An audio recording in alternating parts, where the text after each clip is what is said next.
Good morning student. आज हम पढ़ाएंगे निबंध लेखन। निबंध के बारे में आप क्या जानते हैं? निबंध हमें प्रेरणा देते हैं।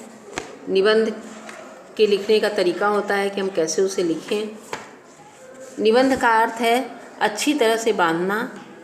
वह शब्द निधन बंध से बना है जिसमें किसी एक विषय पर क्रमबद्ध रूप से विचार रखे जाते हैं। निबंध का क्या अर्थ है? फिर से देखिए। निबंध का अर्थ है अच्छी तरह से बांधना। वह शब्द निधन बंध से बना है जिसमें किसी एक विषय पर क्रमबद्ध रूप से विचार रखे जाते हैं। और निबंध लिखते समय निम्नलिखित बातों का ध्यान देना आवश्यक है। निबंध की लेखक शैली प्रवाहपूर्ण होनी चाहिए और भाषा। दूसरा है विषय के प्रति स्पष्ट दृष्टिकोण होना चाहिए। तीसरा विचारों एवं भावों के क्रम में तन्मयता होनी चाहिए। चौथा प्रभावशाली अभिव्यक्ति होनी चाहिए। पांचवा शैली को रोचक बनाने के लिए उदाहरण व मुहावरों का प्रयोग होना चाहिए। निबंध के मुख्यतः 6 अंग हैं। पहला भूमिका, दूसरा विस्तार, तीसरा विवरण, चौथा हानि और पांचवा लाभ और उपसंहार। इस तरह निबंध के 6 अंग होते हैं। जैसे किसी सब्जेक्ट को आपने ले लिया, किसी विषय को, निबंध के विषय को ले लिया, तो उसकी भूमिका बनाइए, फिर उस पर विस्तार से लिखिए, फिर उसका विवरण करिए, विवरण उसके अंदर की बातें बताइए, फिर उससे क्या हानि है ये भी बताइए और उससे क्या लाभ है ये भी बताइए। फिर आपको जो समझ में आता है उसके बारे में लास्ट में आप स्पष्टतः कह सकते हैं, वे उपसंहार में आता है। ठीक है। इस तरह है स्वतंत्रता दिवस। स्वतंत्रता दिवस पे है ये निबंध। फिर है हमारा पेड़ और होली।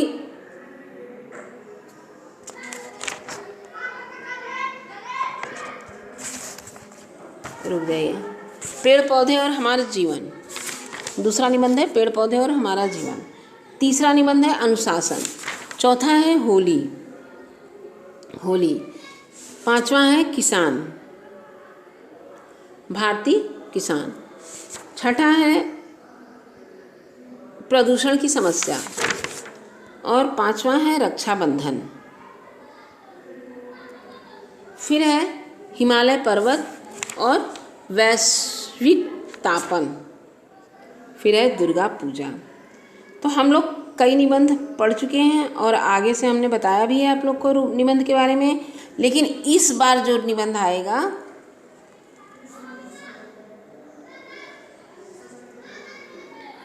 देखिए, दुर्गा पूजा आपका ये निबंध है।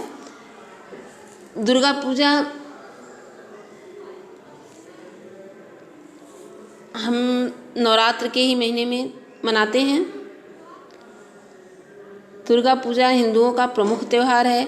यह बंगाल, बिहार, उत्तर प्रदेश, उड़ीसा और गुजरात जैसे राज्यों में विशेषकर धूमधाम से मनाया जाता है। वैसे तो पूरे देश में देवी दुर्गा की पूजा की जाती है और अनेक ढंग से लोग त्योहारों, दशहरे का त्यौहार मनाते हैं।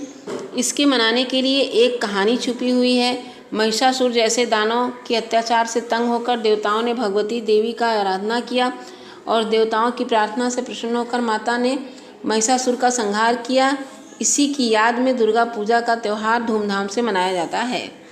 दूसरी तरफ भगवान श्री राम ने इस 10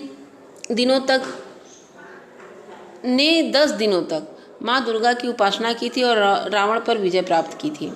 इसलिए इस पर्व को विजयादशमी के नाम से जाना जाता है।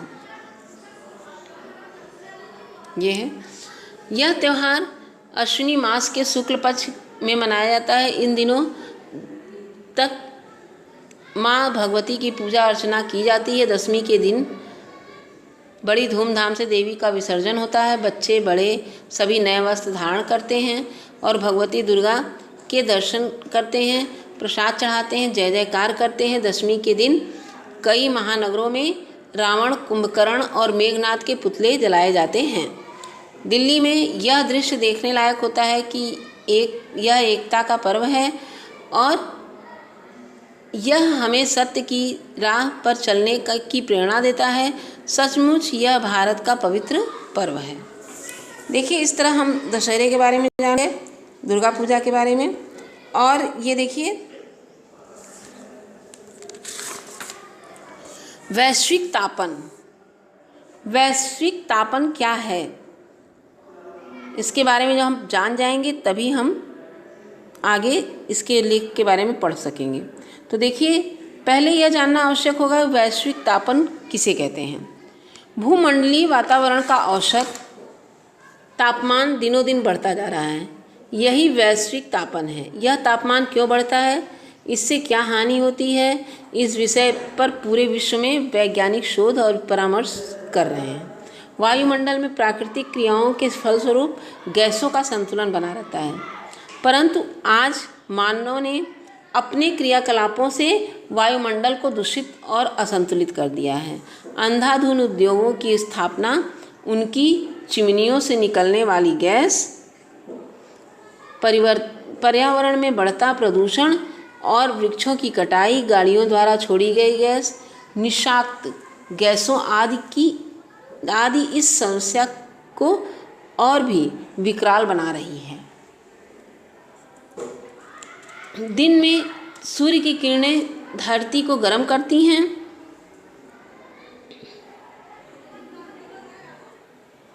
देखिए यहाँ दिया हुआ है, गर्म करती हैं।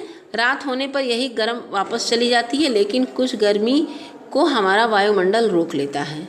किंतु बढ़ते वायु प्रदूषण के कारण वायुमंडल में कार्बन डाइऑक्साइड की मात्रा बहुत बढ़ जाती है। तो ये हम निबंध जब पढ़ेंगे तभी आप इसके बारे में पूरा जान पाएंगे। इसे अच्छी तरह पढ़िए, ठीक है। और देखिए, हिमालय पर्वत के बारे में भी जानिए। जब आप पढ़ेंगे तभी तो देखिए, किसी भी चीज़ निबंध रटने की ज़रूरत नहीं पड़ती, इसको 2-3 बार पढ़ लेंगे तो अपने आप आपको इसके बारे में सारी जानकारी मिल जाएगी। और अपनी भाषा में निबंध लिखिए, ठीक है। अब जैसे रक्षाबंधन है, रक्षाबंधन के बारे में आप अच्छी तरह जानते हैं, लेकिन बुक से अगर आप पढ़ लेंगे तो उसके बारे में और ज़्यादा जान जाएंगे। और जानने के बाद उसको अपनी भाषा में लिखें। जब अपने भाषा में लिखेंगे तब वो निबंध का अच्छा रूप पकड़ेगा, ठीक है। प्रदूषण की समस्या, भारतीय किसान, इस तरह भारतीय के किसान के बारे में आप क्या जानते हैं, प्रदूषण के बारे में आप क्या जानते हैं, होली के बारे में आप क्या जानते हैं, अनुशासन के बारे में आप क्या जानते हैं, पेड़ पौधे और हमारे जीवन के बारे में क्या जानते हैं, स्वतंत्रता दिवस के बारे में क्या जानते हैं।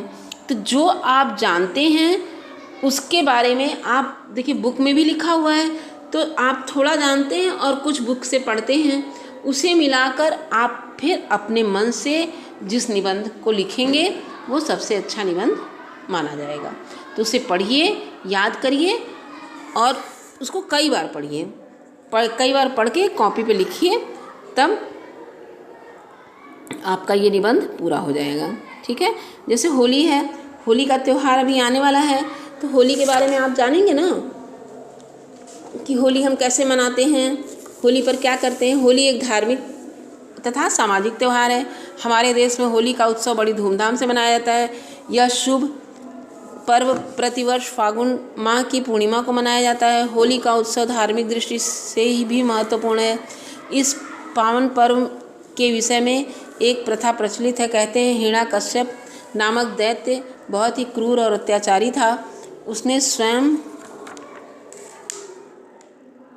को लोगों का भगवान बताकर उनसे पूजा करवाना प्रारंभ कर दिया, किंतु उसका पुत्र प्रहलाद भगवान विष्णु का अनन्य भक्त था। उसने हिरण्यकश्यप को भगवान मानने से इनकार कर दिया। हिरण्यकश्यप ने उस पर अनेक अत्याचार किए, परंतु हर बार वह विष्णु भगवान की कृपा के कारण बचता रहा। अंत में हिरण्यकश्यप की बहन होलिका ने प्रहलाद को मारने का प्रयत्न किया। होलिका को वरदान प्राप्त था कि अग्नि उसे नहीं जला सकती, इसलिए वह प्रहलाद को गोद में लेकर अग्नि में बैठ गई। लेकिन भगवान विष्णु की कृपा के कारण प्रहलाद तो सकुशल रहा, किंतु होलिका भस्म हो गई। इस प्रकार खूब रंग खेला जाता है। उस दिन खुशियाँ मनाई जाती हैं। लोग एक दूसरे को गुलाब लगाकर खुशियाँ मनाते हैं और होली की शाम को लोग नए नए कपड़े पहनते हैं। पहनकर संबंधियों और मित्रों से मिलते हैं, एक दूसरे को मिठाई खिलाते हैं। होली का उत्सव लोगों को स्नेह का पाठ पढ़ाता है। इस दिन हमें भी अपनी शत्रुता भूलकर सभी को मित्र बनाना चाहिए। जिस प्रकार होली को सब रंग मिलकर एक साथ हो जाते हैं, जैसे होली में सारे रंग मिलकर एक साथ होते हैं, उसी प्रकार हमें जाति पाति का, ऊंच नीच का भेदभाव मिटाकर एक हो जाना चाहिए। Thank you class.